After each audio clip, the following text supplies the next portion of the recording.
बहुत पुरानी बात है। जब सृष्टि की रचना हो रही थी, तब भगवान ब्रह्मा संसार के हर जीव को अलग अलग गुण दे रहे थे। किसी को ताकत मिली, किसी को बुद्धि, किसी को साहस।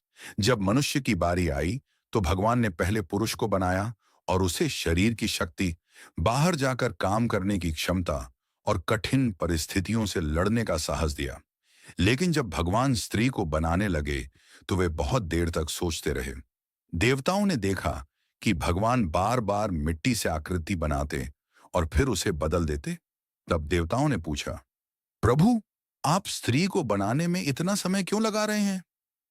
भगवान मुस्कुराए और बोले, मैं एक ऐसी रचना बना रहा हूं जो दुनिया को संभालेगी। फिर उन्होंने स्त्री के अंदर कई अद्भुत गुण रखे। ममता, धैर्य, सहनशीलता, करुणा और मेहनत करने की शक्ति।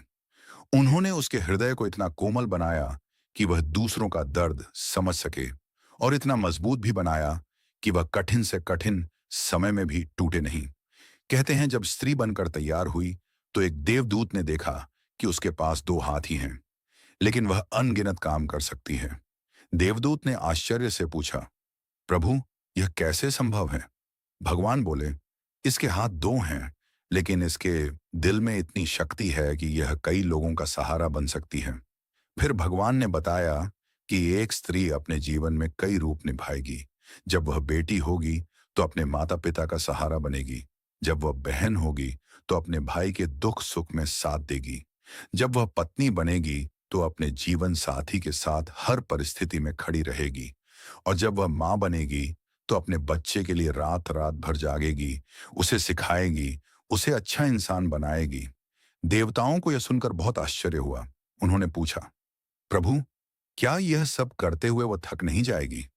तब भगवान ने कहा, थकेगी जरूर, लेकिन उसके प्रेम और जिम्मेदारी की शक्ति उसे फिर खड़ा कर देगी। समय बीतता गया और धरती पर जीवन चलता रहा। लोगों ने देखा कि सचमुच एक महिला पूरे परिवार को संभालती है। वह सुबह सबसे पहले उठती है, घर का काम करती है, बच्चों की देखभाल करती है और कई बार बाहर जाकर भी काम करती है। फिर भी जब परिवार को उसकी जरूरत होती है, वह हमेशा तैयार रहती है। इसी कारण पुराने लोग कहते थे कि भगवान ने स्त्री को खास बनाया है।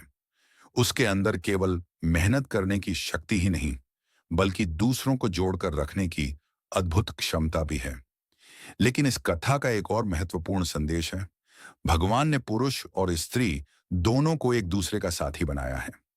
स्त्री मेहनती और सहनशील है, लेकिन पुरुष का धर्म है कि वह उसका सम्मान करे, उसकी मेहनत को समझे और उसके साथ मिलकर जिम्मेदारियां निभाए। जब दोनों एक दूसरे का सहारा बनते हैं, तब ही परिवार में सुख और शांति रहती है। इसीलिए कहा जाता है कि भगवान ने स्त्री को मेहनती इसलिए बनाया, क्योंकि उसके अंदर पूरे परिवार को प्रेम से जोड़कर रखने की अद्भुत शक्ति होती है।